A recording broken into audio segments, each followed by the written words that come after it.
गोबर अंधेरे ही मुंह उठा और कोदई से विदा मांगी। सबको मालूम हो गया था कि उसका ब्याह हो चुका है, इसलिए उससे कोई विवाह संबंधी चर्चा नहीं की। उसके शील स्वभाव ने सारे घर को मुक्त कर लिया था। कोदई की माता को तो उसने ऐसे मीठे शब्दों में और उसके मातृव्रत की रक्षा करते हुए ऐसा उपदेश दिया कि उसने प्रसन्न होकर आशीर्वाद दिया था। तुम बड़ी हो माताजी, पूज्य हो। पुत्र माता के ऋण से 100 जन्म लेकर भी उऋण नहीं हो सकता, 1,00,000 जन्म लेकर भी उऋण नहीं हो सकता, करोड़ जन्म लेकर भी नहीं। बुढ़िया इस संख्यातीत श्रद्धा पर गदगद हो गई। इसके बाद गोबर ने जो कुछ कहा उसमें बुढ़िया को अपना मंगल ही दिखाई दिया। वैद्य एक बार रोगी को चंगा कर दे, फिर रोगी उसके हाथों विष भी खुशी से पी लेगा। अब जैसे आज ही बहू घर से रूठ कर चली गई, तो किसकी हेटी हुई? बहू को कौन जानता है किसकी लड़की है, किसकी नातिन है, कौन जानता है? संभव है उसका बाप घसियारा ही रहा हो। बुढ़िया ने निश्चयात्मक भाव से कहा, घसियारा तो है ही बेटा, पक्का घसियारा। सवेरे उसका मुंह देख लो तो दिन भर पानी न मिले। गोबर बोला, तो ऐसे आदमी की क्या हंसी हो सकती है? हंसी हुई तुम्हारी और तुम्हारे आदमी की, जिसने पूछा यही पूछा कि किसकी बहू है। फिर यह अभी लड़का है, अबोध, अल्हड़, नीच माता पिता की लड़की है, अच्छी कहाँ से बन जाए? तुमको तो बूढ़े तोते को राम नाम पढ़ाना पड़ेगा, मारने से तो वह पढ़ेगा नहीं, उसे तो सहज स्नेह ही से पढ़ाया जा सकता है। ताड़ना भी दो, लेकिन उसके मुंह मत लगो, उसका तो कुछ नहीं बिगड़ता, तुम्हारा अपमान होता है। जब गोबर चलने लगा तो बुढ़िया ने खांड और सत्तू मिलाकर उसे खाने को दिया। गांव के और कई आदमी मजूरी की टोह में शहर जा रहे थे। बातचीत में रास्ता कट गया और 9 बजते बजते सब लोग अमीनाबाद के बाजार में आ पहुंचे। गोबर हैरान था, इतने आदमी नगर में कहाँ से आ गए? आदमी पर आदमी गिरा पड़ता था। उस दिन बाजार में 400-500 मजदूरों से कम न थे। राज और बढ़ई और लोहार और बेलदार और खाट बुनने वाले और टोकरी ढोने वाले और संगतवश सभी जमा थे। गोबर यह जमघट देखकर निराश हो गया। इतने सारे मजदूरों को कहाँ काम मिल जाता है, और इसके हाथ तो कोई औजार भी नहीं है। कोई क्या जानेगा कि यह क्या काम कर सकता है? कोई उसे क्यों रखने लगा? बिना औजार के उसे कौन पूछेगा? धीरे धीरे एक एक करके मजदूरों को काम मिलता जा रहा था। कुछ लोग निराश होकर घर लौट रहे थे। अधिकतर वह बूढ़े और निकम्मे बच रहे थे, जिनका कोई पूछतर न था, और उन्हीं में गोबर भी था। लेकिन अभी आज उसके पास खाने को है, कोई गम नहीं।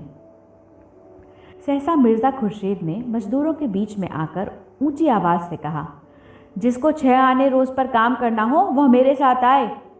सबको 6 आने मिलेंगे, 5 बजे छुट्टी मिलेगी। 10-5 राजों और बढ़इयों को छोड़कर सब के सब उसके साथ चलने को तैयार हो गए।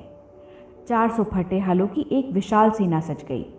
आगे मिर्ज़ा थे, कंधों पर मोटा सोटा रखे हुए, पीछे भुखमरों की लंबी कतार थी, जैसे भेड़े हों। एक बूढ़े ने मिर्ज़ा से पूछा, कौन काम करना है मालिक? मिर्ज़ा ने जो काम बतलाया उस पर सब और भी चकित हो गए। केवल एक कबड्डी खेलना। यह कैसा आदमी है जो कबड्डी खेलने के 6 आना रोज़ दे रहा है? सन की तो नहीं है कोई? बहुत धन पाकर आदमी सनक ही जाता है। बहुत पढ़ लेने से भी आदमी पागल हो जाते हैं। कुछ लोगों को संदेह होने लगा, कहीं यह कोई मखौल तो नहीं है? यहाँ से घर पर ले जाकर कह दे कोई काम नहीं है, तो कौन इसका क्या कर लेगा? वह चाहे कबड्डी खिलाए, चाहे आंख में चौनी, चाहे गुल्ली डंडा, मजूरी पेशगी दे दे। ऐसे झक्कड़ आदमी का क्या भरोसा? गोबर ने डरते डरते कहा, मालिक हमारे पास कुछ खाने को नहीं है, पैसे मिल जाएं तो कुछ लेकर खा लूं। मिर्ज़ा ने झट 6 आने पैसे उसके हाथ में रख दिए और ललकार कर बोले, मजूरी सबको चलते चलते पेशगी दे दी जाएगी, इसकी चिंता मत करो। मिर्ज़ा साहब ने शहर के बाहर थोड़ी सी ज़मीन ले रखी थी। मजूरों ने जाकर देखा तो एक बड़ा अहाता घिरा हुआ था, जिसके अंदर केवल एक छोटी सी फूस की झोपड़ी थी, जिसमें 3-4 कुर्सियां थीं, एक मेज, थोड़ी सी किताबें मेज पर रखी हुई थीं। झोपड़ी पेड़ों और लताओं से ढकी हुई बहुत सुंदर लगती थी। अहाते में एक तरफ आम और नींबू और अमरूद के पौधे लगे हुए थे, दूसरी तरफ कुछ फूल। बड़ा हिस्सा परती था। मिर्ज़ा ने सबको कतार में खड़ा करके पहले ही मजूरी बांट दी। अब किसी को उनके पागलपन में संदेह न रहा। गोबर पैसे पहले ही पा चुका था। मिर्ज़ा ने उसे बुलाकर पौधे सींचने का काम सौंपा। उसे कबड्डी खेलने को न मिलेगी, मन में ऐंठ कर रह गया।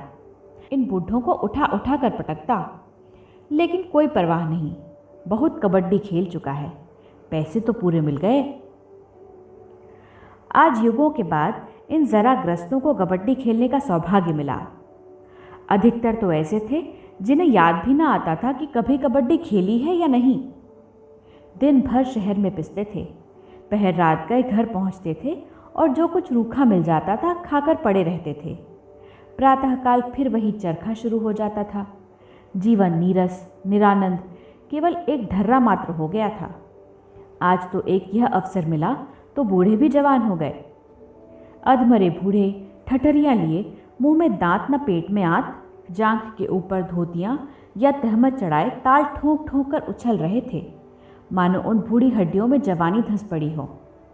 चटपट पाली बन गई, दो नायक बन गए। गोइयों का चुनाव होने लगा और 12 बजते बजते खेल शुरू हो गया। जाड़ों की ठंडी धूप ऐसी क्रीड़ाओं के लिए आदर्श ऋतु है।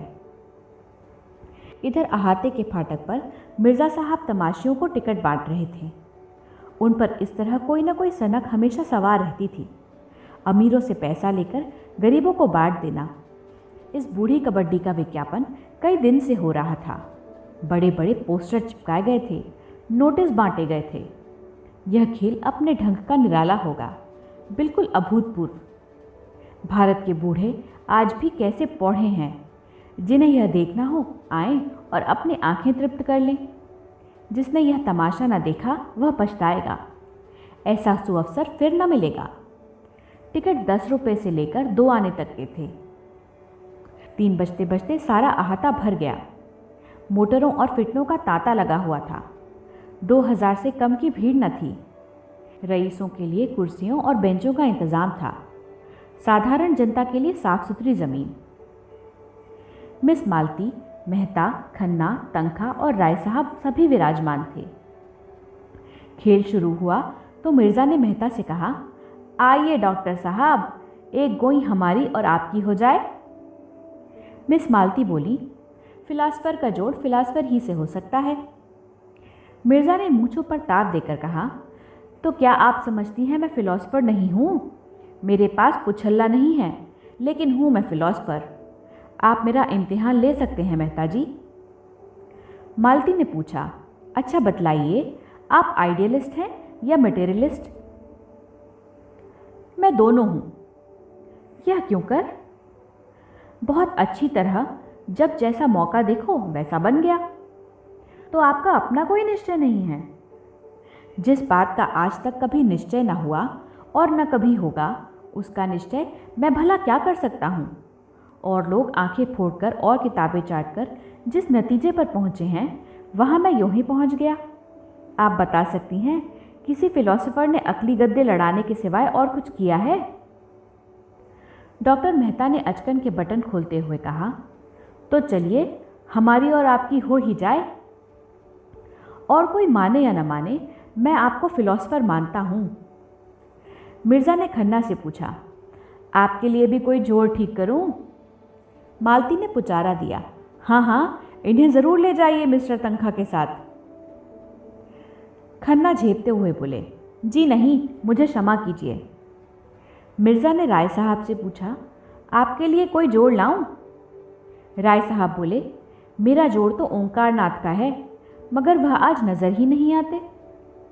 मिर्ज़ा और मेहता भी नंगी देह केवल जांघिए पहने हुए मैदान में पहुंच गए। एक इधर दूसरा उधर। खेल शुरू हो गया। जनता बूढ़े कुलेलों पर हंसती थी, तालियां बजाती थी, गालियां देती थी, ललकारती थी, बाजियां लगाती थी। वाह, ज़रा इन बूढ़े बाबा को देखो, किस शान से जा रहे हैं, जैसे सबको मार कर ही लौटेंगे। अच्छा, दूसरी तरफ से भी उन्हीं के बड़े भाई निकले। दोनों कैसे पैंतरे बदल रहे हैं। इन हइयों में अभी भी बहुत जान है भाई। इन लोगों ने जितना घी खाया है उतना अब हमें पानी भी मयस्सर नहीं। लोग कहते हैं भारत धनी हो रहा है, होता होगा। हम तो यही देखते हैं कि इन बुढ़ों जैसे जीवट के जवान भी आज मुश्किल से मिलेंगे। वह उधर वाले बुढ़े ने इसे दबोच लिया। बेचारा छूट निकलने के लिए कितना जोर मार रहा है, मगर अब नहीं जा सकते बच्चा। एक को 3 लिपट गए। इस तरह लोग अपनी दिलचस्पी जाहिर कर रहे थे। उनका सारा ध्यान मैदान की ओर था। खिलाड़ियों के आघात प्रतिघात, उछल कूद, धरपकड़ और उनके मरने जीने में तन्मय हो रहे थे। कभी चारों तरफ से कह कहे पड़ते, कभी कोई अन्याय या धांधली देखकर लोग छोड़ दो का गुल मचाते। कुछ लोग तैश में आकर पाली की तरफ दौड़ते, लेकिन जो थोड़े से सज्जन शामियाने में ऊंचे दर्जे के टिकट लेकर बैठे थे, उन्हें इस खेल में विशेष आनंद न मिल रहा था। वे इससे अधिक महत्व की बातें कर रहे थे। खन्ना ने जिंजर का ग्लास खाली करके सिगार सुलगाया और राय साहब से बोले, मैंने आपसे कह दिया, बैंक इसके कम सूद पर किसी तरह राजी ना होगा, और यह रियायत भी मैंने आपके साथ की है, क्योंकि आपके साथ घर का मामला है। राय साहब ने मूंछों में मुस्कुराहट को लपेट कर कहा, आपकी नीति में घर वालों को ही उल्टे छुरे से हलाल करना चाहिए। यह आप क्या फरमा रहे हैं? ठीक कह रहा हूँ। सूर्य प्रताप सिंह से आपने केवल 7% लिया है, मुझसे 9% मांग रहे हैं और उस पर एहसान भी रखते हैं। क्यों ना हो? खन्ना ने कहा मारा, मानो यह कथन हंसने के ही योग्य था। उन शर्तों पर मैं आपसे भी वही सूद ले लूँगा। हमने उनकी जायदाद रेहन रख ली है और शायद यह जायदाद फिर उनके हाथ न जाएगी। मैं भी अपने कोई जायदाद निकाल दूंगा। 9% देने से यह कहीं अच्छा है कि फालतू जायदाद अलग कर दूं। मेरी जैक्सन रोड वाली कोठी आप निकलवा दें, कमीशन ले लीजिएगा। उस कोठी का सुबीते से निकलना ज़रा मुश्किल है। आप जानते हैं वह जगह बस्ती से कितनी दूर है, मगर खैर देखूंगा। आप उसकी कीमत का क्या अंदाज़ा करते हैं? राय साहब ने 1,25,000 बताए। 15 बीघे ज़मीन भी तो है उसके साथ। खन्ना स्तंभित हो गए। बोले, आप आज से 15 साल पहले का स्वप्न देख रहे हैं राय साहब। आपको मालूम होना चाहिए कि इधर जायदादों के मूल्य में 50% की कमी हो गई है। राय साहब ने बुरा मानकर कहा, जी नहीं, 15 साल पहले उसकी कीमत 1.5 लाख थी। मैं खरीदार की तलाश में रहूँगा, मगर मेरा कमीशन 5% होगा आपसे। औरों से शायद 10% हो। क्यों, क्या करोगे इतने रुपए लेकर? आप जो चाहें दे दीजिएगा। अब तो राजी हुए। शुगर के हिस्से अभी तक आपने न खरीदे, अब बहुत थोड़े से हिस्से बच रहे हैं। हाथ मलते रह जाइएगा। इंश्योरेंस की पॉलिसी भी आपने न ली। आप में टाल मटोल की बुरी आदत है।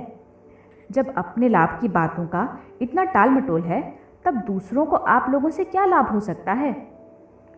इसी से कहते हैं रियासत आदमी की अक्ल चढ़ जाती है। मेरा बस चले तो मैं ताल्लुकेदारों की रियायतें जब्त कर लूं। मिस्टर तनखा मालती पर जाल फेंक रहे थे। मालती ने साफ कह दिया था कि वह इलेक्शन के झमेले में नहीं पड़ना चाहती, पर तनखा आसानी से हार मानने वाले व्यक्ति न थे। आकर कूहनियों के बल मेज पर टिक कर बोले, आप ज़रा उस मामले पर फिर विचार करें। मैं कहता हूँ ऐसा मौका शायद आपको फिर न मिले। रानी साहब, चंदा को आपके मुकाबले में रुपये में 1 आना चांस भी नहीं है। मेरी इच्छा केवल यह है कि काउंसिल में ऐसे लोग जाएं जिन्होंने जीवन में कुछ अनुभव प्राप्त किया और जनता की कुछ सेवा की है। जिस महिला ने भोग विलास के सिवा कुछ जाना ही नहीं, जिसने जनता को हमेशा अपनी कार का पेट्रोल समझा, जिसकी सबसे मूल्यवान सेवा वे पार्टियां हैं जो वह गवर्नरों और सेक्रेटरियों को दिया करती हैं, उनके लिए इस काउंसिल में स्थान नहीं है। नई काउंसिल में बहुत कुछ अधिकार प्रतिनिधियों के हाथों में होगा, और मैं नहीं चाहता कि वह अधिकार अनाधिकारियों के हाथ में जाए। मालती ने पीछा छुड़ाने के लिए कहा, लेकिन साहब, मेरे पास 10-20 हज़ार इलेक्शन पर खर्च करने के लिए कहाँ हैं? रानी साहब तो 2-4 लाख खर्च कर सकती हैं। मुझे भी साल में 1,500 रुपये उनसे मिल जाते हैं। यह रकम भी हाथ से निकल जाएगी। पहले आप यह बता दें कि आप जाना चाहती हैं या नहीं। जाना तो चाहती हूँ, मगर फ्री पास मिल जाए तो यह मेरा जिम्मा रहा।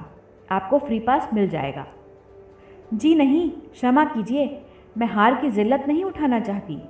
जब रानी साहब रुपए की थैलियाँ खोल देंगी और एक एक वोट पर अशर्फी चढ़ने लगेगी तो शायद आप भी उधर वोट देंगे। आपके ख्याल में इलेक्शन महज रुपये से जीता जा सकता है? जी नहीं, व्यक्ति भी एक चीज़ है, लेकिन मैंने केवल एक बार जेल जाने के सिवा और क्या जनसेवा की है। और सच पूछिए तो उस बार भी मैं अपने मतलब ही से गई थी, उसी तरह जैसे राय साहब और खन्ना गए थे। इस नई सभ्यता का आधार धन है। विद्या और सेवा और कुल जाति सब धन के सामने हेच हैं। कभी कभी इतिहास में ऐसे अवसर आ जाते हैं जब धन को आंदोलन के सामने नीचा देखना पड़ता है, मगर इसे अपवाद समझिए। मैं अपनी ही बात कहती हूँ। कोई गरीब औरत दवाखाने में आ जाती है तो घंटों उससे बोलती तक नहीं, पर कोई महिला कार पर आ गई तो द्वार तक जाकर उसका स्वागत करती हूँ और उसकी ऐसी उपासना करती हूँ मानो साक्षात देवी हैं। मेरा और रानी साहब का कोई मुकाबला नहीं। जिस तरह के कौंसिल बन रहे हैं उसके लिए रानी साहब ही ज़्यादा उपयुक्त हैं। उधर मैदान में मेहता की टीम कमज़ोर पड़ती जाती थी। आधे से ज़्यादा खिलाड़ी मर चुके थे। मेहता ने अपने जीवन में कभी कबड्डी न खेली थी। मिर्ज़ा इस फन के उस्ताद थे। मेहता की तातीलें अभिनय के अभ्यास में कटती थीं। रूप भरने में वह अच्छे अच्छों को चकित कर देते थे और मिर्ज़ा के लिए सारी दिलचस्पी अखाड़े में थी, पहलवानों के भी और परियों के भी। मालती का ध्यान उधर भी लगा हुआ था। उठकर राय साहब से बोली, मेहता की पार्टी तो बुरी तरह पिट रही है। राय साहब और खन्ना में इंश्योरेंस की बातें हो रही थी। राय साहब उस प्रसंग से उबे हुए मालूम होते थे। मालती ने मानो उन्हें एक बंधन से मुक्त कर दिया। उठकर बोले, जी हाँ, पिट तो रही है। मिर्जा पक्का खिलाड़ी है। मेहता को यह क्या सनक सूझी? व्यर्थ अपनी भद्द करा रहे हैं। इसमें काहे की भद्द, दिल लगी ही तो है। मेहता की तरफ से जो बाहर निकलता है वही मर जाता है। एक क्षण के बाद उसने पूछा, क्या इस खेल में हाफ टाइम नहीं होता? खन्ना को शरारत सूझी। बोले, आप चले थे मिर्ज़ा से मुकाबला करने, समझते थे यह भी फिलॉसफी है। मैं पूछती हूँ, इस खेल में हाफ टाइम नहीं होता? खन्ना ने फिर चिढ़ाया, अब खेल ही खत्म हुआ जाता है। मज़ा आएगा तब जब मिर्ज़ा मेहता को दबोच कर रगड़ेंगे और मेहता साहब ची बोलेंगे। मैं तुमसे नहीं पूछती, राय साहब से पूछती हूँ। राय साहब बोले, इस खेल में हाफ टाइम? एक ही एक आदमी तो सामने आता है। अच्छा, मेहता का एक आदमी और मर गया। खन्ना बोले, आप देखती रहिए, इसी तरह सब मर जाएंगे और आखिर में मेहता साहब भी मरेंगे। मालती जल गई। आपकी तो हिम्मत न पड़ी बाहर निकलने की। मैं गवारों के खेल नहीं खेलता, मेरे लिए टेनिस है। टेनिस में भी मैं तुम्हें सैकड़ों गेम दे चुकी हूँ। आपसे जीतने का दावा ही कब है? अगर दावा हो तो मैं तैयार हूँ। मालती उन्हें फटकार बताकर फिर अपनी जगह पर आ बैठी। किसी को मेहता से हमदर्दी नहीं है। कोई यह नहीं कहता कि अब खेल खत्म कर दिया जाए। मेहता जी अजीब बुद्धू आदमी हैं, कुछ धांधली क्यों नहीं कर बैठते? यहाँ भी अपनी न्यायप्रियता दिखा रहे हैं। अभी हार कर लौटेंगे तो चारों तरफ से तालियां पड़ेंगी। अब शायद 20 आदमी उनकी तरफ और होंगे और लोग कितने खुश हो रहे हैं। ज्यों-ज्यों अंत समीप आता जाता था, लोग अधीर होते जाते थे और पाली की तरफ बढ़ते जाते थे। रस्सी का जो एक कटघरा सा बन गया था वह तोड़ दिया गया। स्वयंसेवक रोकने की चेष्टा कर रहे थे, पर उस उत्सुकता के उन्माद में उनकी एक न चलती थी। यहाँ तक कि ज्वार अंतिम बिंदु तक आ पहुँचा और मेहता अकेले बच गए और अब उन्हें गूंगे का पार्ट खेलना पड़ा। अब सारा दारमदार उन्हीं पर है। अगर वह बचकर अपनी पाली में लौट आते हैं तो उनका पक्ष बचता है। नहीं, हार का सारा अपमान और लज्जा लिए हुए उन्हें लौटना पड़ता है। वह दूसरे पक्ष के जितने आदमियों को छूकर अपनी पाली में आएंगे वह सब मर जाएंगे और उतने ही आदमी उनकी तरफ जी उठेंगे। सबकी आंखें मेहता की ओर लगी हुई थीं। वह मेहता चले। जनता ने चारों ओर से आकर पाली को घेर लिया। तन्मयता अपनी पराकाष्ठा पर थी। मेहता कितने शांत भाव से शत्रुओं की ओर जा रहे हैं। उनकी प्रत्येक गति जनता पर प्रतिबिंबित हो जाती है। किसी की गर्दन टेढ़ी हुई जाती है, कोई आगे को झुक पड़ता है। वातावरण गर्म हो गया। पारा ज्वाला बिंदु पर आ पहुंचा है। मेहता शत्रु दल में घुसे, दल पीछे हटता जाता है। उनका संगठन इतना दृढ़ है कि मेहता की पकड़ या स्पर्श में कोई नहीं आ रहा है। बहुतों को आशा थी कि मेहता कम से कम अपने पक्ष के 10-5 आदमियों को तो जिला ही लेंगे। वे निराश होते जा रहे हैं। सहसा मिर्जा एक छलांग मारते हैं और मेहता की कमर पकड़ लेते हैं। मेहता अपने को छुड़ाने के लिए जोर मार रहे हैं। मिर्जा को पाली की तरफ खींचे लिए आ रहे हैं। लोग उन्मत्त हो जाते हैं। अब इसका पता चलना मुश्किल है कि कौन खिलाड़ी है, कौन तमाशाई। सब एक में गड़बड़ हो गए हैं। मिर्जा और मेहता में मल्ल युद्ध हो रहा है। मिर्जा के कई बुढ़े मेहता की तरफ लपके और उनसे लिपट गए। मेहता जमीन पर चुपचाप पड़े हुए हैं। अगर वह किसी तरह खींच खांच कर 2 हाथ और ले जाएं, तो उनके 50 आदमी जी उठते हैं, मगर वह 1 इंच भी नहीं खिसक सकते। मिर्जा उनकी गर्दन पर बैठे हुए हैं। मेहता का मुख लाल हो रहा है, आंखें बीत बहुटी बनी हुई हैं, पसीना टपक रहा है और मिर्जा अपने स्थूल शरीर का भार लिए उनकी पीठ पर हुमच रहे हैं। मालती ने समीप जाकर उत्तेजित स्वर में कहा, मिर्जा खुर्शीद, यह फेयर नहीं है, बाजी ड्रॉन रही। खुर्शीद ने मेहता की गर्दन पर एक घस्सा लगाकर कहा, जब तक यह ची न बोलेंगे मैं हरगिज न छोड़ूंगा। क्यों नहीं ची बोलते? मालती और आगे बढ़ी। ची बुलाने के लिए आप इतनी जबरदस्ती नहीं कर सकते। मिर्जा ने मेहता की पीठ पर हुमच कर कहा, बेशक कर सकता हूं, आप इनसे कह दें ची बोलें और मैं अभी उठा जाता हूं। मेहता ने एक बार फिर उठने की चेष्टा की, पर मिर्जा ने उनकी गर्दन दबा दी। मालती ने उनका हाथ पकड़कर घसीटने की कोशिश करके कहा, यह खेल नहीं है, अदावत है। अदावत ही सही, आप न छोड़ेंगे? उसी वक्त जैसे कोई भूकंप आ गया। मिर्जा साहब जमीन पर पड़े हुए थे और मेहता दौड़े हुए पाली की ओर भागे जा रहे थे और हजारों आदमी पागलों की तरह टोपियां और पगड़ियां और छड़ियां उछाल रहे थे। कैसे यह काया पलट हुई, कोई समझ न सका। मिर्जा ने मेहता को गोद में उठा लिया और लिए हुए शामियाने तक आई। प्रत्येक मुख पर यह शब्द थे, डॉक्टर साहब ने बाजी मार ली। और प्रत्येक आदमी इस हारी हुई बाजी के एक बारगी पलट जाने पर विस्मित था। सभी मेहता के जीवट और दम और धैर्य का बखान कर रहे थे। मजदूरों के लिए पहले से नारंगियां मंगा ली गई थीं। उन्हें एक एक नारंगी देकर विदा किया गया। शामियाने में मेहमानों के चाय पानी का आयोजन था। मेहता और मिर्जा एक ही मेज़ पर आमने सामने बैठे। मालती मेहता के बगल में बैठी।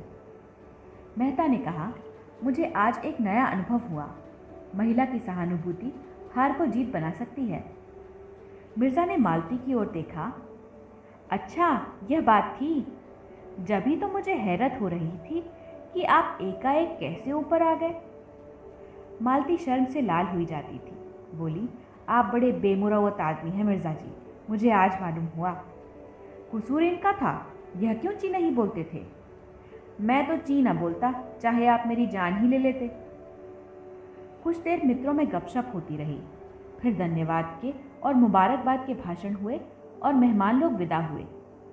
मालती को भी एक विजिट करनी थी, वह भी चली गई। केवल मेहता और मिर्जा रह गए। उन्हें अभी स्नान करना था। मिट्टी में सने हुए थे, कपड़े कैसे पहनते? गोबर पानी खींच लाया और दोनों दोस्त नहाने लगे। मिर्जा ने पूछा, शादी कब तक होगी? मेहता ने अचंभे में आकर पूछा, किसकी? आपकी। मेरी शादी किसके साथ हो रही है? वाह, आप तो ऐसा ओढ़ रहे हैं गोया यह भी छिपाने की बात है। नहीं नहीं, मैं सच कहता हूँ, मुझे बिल्कुल खबर नहीं है। क्या मेरी शादी होने जा रही है? और आप क्या समझते हैं, मिस मालती आपकी कंपेनियन बनकर रहेंगी? मेहता गंभीर भाव से बोले, आपका ख्याल बिल्कुल गलत है मिर्जा जी। मिस मालती हसीन हैं, खुश मिजाज हैं, समझदार हैं, रोशन ख्याल हैं। और भी उनमें कितनी खूबियाँ हैं, लेकिन मैं अपने जीवन संगिनी में जो बात देखना चाहता हूँ वह उनमें नहीं है और न शायद हो सकती है। मेरे जहन में औरत वफा और त्याग की मूर्ति है, जो अपनी बेज़बानी से, अपनी कुर्बानी से अपने को बिल्कुल मिटाकर पति की आत्मा का एक अंश बन जाती है। देह पुरुष की रहती है पर आत्मा स्त्री की होती है। आप कहेंगे, मर्द अपने को क्यों नहीं मिटाता, औरत ही से क्यों इसकी आशा करता है? मर्द में वह सामर्थ्य ही नहीं है। वह अपने को मिटाएगा तो शून्य हो जाएगा। वह किसी खोह में जा बैठेगा और सर्वात्मा में मिल जाने का स्वप्न देखेगा। वह तेज प्रधान जीव है और अहंकार में यह समझकर कि वह ज्ञान का पुतला है, सीधा ईश्वर में लीन होने की कल्पना किया करता है। स्त्री पृथ्वी की भांति धैर्यवान है, शांति संपन्न है, सहिष्णु है। पुरुष में नारी के गुण आ जाते हैं तो वह महात्मा बन जाता है। नारी में पुरुष के गुण आ जाते हैं तो वह उल्टा हो जाती है। पुरुष आकर्षित होता है स्त्री की ओर, जो सर्वांश में स्त्री हो। मालती ने अभी तक मुझे आकर्षित नहीं किया। मैं आपसे किन शब्दों में कहूँ कि स्त्री मेरी नज़रों में क्या है? संसार में जो कुछ सुंदर है उसी की प्रतिमा को मैं स्त्री कहता हूँ। मैं उससे यह आशा रखता हूँ कि मैं उसे मार ही डालूं तो भी प्रतिहिंसा का भाव उसमें ना आए। अगर मैं उसकी आंखों के सामने किसी स्त्री को प्यार करूं तो भी उसकी ईर्ष्या न जागे। ऐसी नारी पाकर मैं उसके चरणों में गिर पड़ूंगा और उस पर अपने को अर्पण कर दूंगा। मिर्जा ने सिर हिलाकर कहा, ऐसी औरत आपको इस दुनिया में तो शायद ही मिले। मेहता ने हाथ मारकर कहा, एक नहीं हजारों, वरना दुनिया वीरान हो जाती। ऐसी एक ही मिसाल दीजिए। मिसेस खन्ना को ही ले लीजिए। लेकिन खन्ना अभागे हैं जो हीरा पाकर कांच का टुकड़ा समझ रहे हैं। सोचिए कितना त्याग है और उसके साथ ही कितना प्रेम है। खन्ना के रूपासक्त मन में शायद उसके लिए रत्ती भर भी स्थान नहीं है, लेकिन आज खन्ना पर कोई आगत आ जाए तो वह अपने को उन पर न्यौछावर कर देगी। खन्ना आज अंधे या कोढ़ी हो जाएं तो भी उसकी वफादारी में फ़र्क न आएगा। अभी खन्ना उसकी कदर नहीं कर रहे हैं, मगर आप देखेंगे एक दिन यही खन्ना उसके चरण धो धो कर पिएंगे। मैं ऐसी बीवी नहीं चाहता जिससे मैं आइंस्टीन के सिद्धांत पर बहस कर सकूं या जो मेरी रचनाओं की प्रूफ देखा करे। मैं ऐसी औरत चाहता हूं जो मेरे जीवन को पवित्र और उज्जवल बना दे, अपने प्रेम और त्याग से। खुर्शीद ने दाढ़ी पर हाथ फेरते हुए जैसे कोई भूली हुई बात याद करके कहा, आपका ख्याल बहुत ठीक है मिस्टर मेहता। ऐसी औरत अगर कहीं मिल जाए तो मैं भी शादी कर लूं, लेकिन मुझे उम्मीद नहीं है कि मिले। मेहता ने हंसकर कहा, आप भी तलाश में रहिए, मैं भी तलाश में हूँ, शायद कभी तकदीर जागे। मगर मिस मालती आपको छोड़ने वाली नहीं, कहीं लिख दूँ। ऐसी औरतों से मैं केवल मनोरंजन कर सकता हूँ, ब्याह नहीं। ब्याह तो आत्मसमर्पण है। अगर ब्याह आत्मसमर्पण है तो प्रेम क्या है? प्रेम जब आत्मसमर्पण का रूप लेता है तभी ब्याह है, उसके पहले अय्याशी है। मेहता ने कपड़े पहने और विदा हो गए। शाम हो गई थी। मिर्ज़ा ने जाकर देखा तो गोबर अभी तक पेड़ों को सींच रहा था। मिर्ज़ा ने प्रसन्न होकर कहा, जाओ अब तुम्हारी छुट्टी है, कल फिर आओगे? गोबर ने कातर भाव से कहा, मैं कहीं नौकरी करना चाहता हूँ मालिक। नौकरी करना है तो हम तुझे रख लेंगे। कितना मिलेगा हुजूर? जितना तू मांगे। मैं क्या मांगूँ, आप जो चाहें दे दें। हम तुम्हें 15 रुपये देंगे और खूब कस कर काम लेंगे। गोबर मेहनत से नहीं डरता, उसे रुपये मिले तो वह आठों पहर काम करने को तैयार है। 15 रुपये मिले तो क्या पूछना, वह तो प्राण भी दे देगा। बोला, मेरे लिए कोठरी मिल जाए, वहीं पड़ा रहूँगा। हाँ हाँ, जगह का इंतज़ाम मैं कर दूँगा। इसी झोपड़ी में एक किनारे तुम भी पड़े रहना। गोबर को जैसे स्वर्ग मिल गया।